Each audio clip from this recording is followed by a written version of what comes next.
the biggest challenge from my perspective for families of children with complex needs or shortened lifespan, I think the biggest challenge is being understood. It's very common and human as a medical provider to have a brief interaction and step away from it and make judgments. It's what we do as humans. We have to make judgments. It's how we survive. And I think that we, as medical providers, are trained to make quick decisions and quick judgments because we have to treat a low heart rate or to intervene in a certain way. It's born into us that we have to act like that. But when we interact with families who have been going through a really complicated time or a long illness, I think sometimes we are quick to judge without really understanding the full picture. And again, it brings me back to thinking about being in their home versus them being in our home and how the perspective on everything changes. If you go to someone's house and you see for 15 minutes how they're living, how they're experiencing life, your judgment, I think, is going to be very different than 15 minutes in a clinic room or in a hospital room with that family. Because you're not seeing the whole picture. Really, when they're in the hospital, we're seeing a very tiny part of their life. And we often make judgments off of that or think this therapy should be recommended or we shouldn't be doing this. And I think it's hard as a medical provider to rein in those judgments and not have it overly impact or create bias in how you then interact with the family or think about what interventions are going to be best for this family.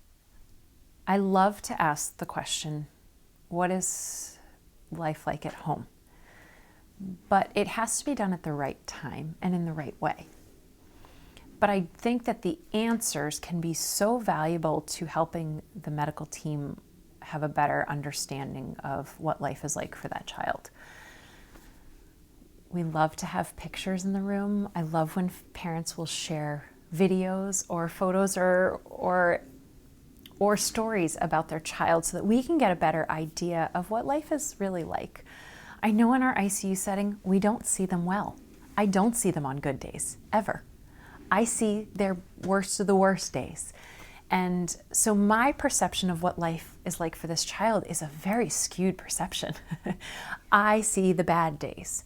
And so I, as a provider, may think, well, why would we do another surgery? Why would we keep pushing forward with X, Y, or Z when they seem miserable all the time or in pain all the time or not experiencing any of it?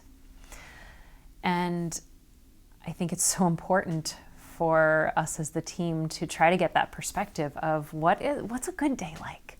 And sometimes I use even just that term of, tell me about a good day or a good hour. What's that like?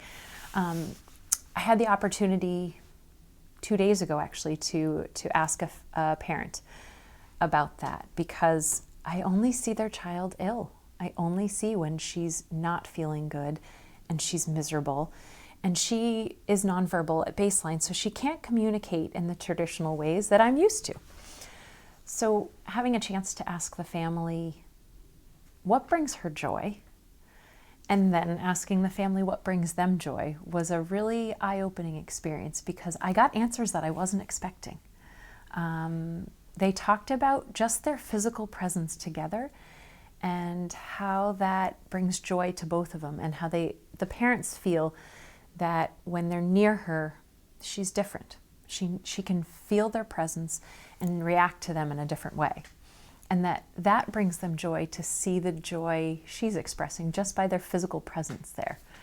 A mom yesterday was telling me that her daughter will just be sort of in a mood. And no matter what the nurses do, no matter what anyone does, she's just in a mood and not showing joy. But when mom gets home from work, she lights up with this smile because she knows mom's home. And I could see the glow on mom's face of how important that was to her and how much joy it brought her, that bond and that moment meant so much. And that's a little moment, but a huge moment at the same time.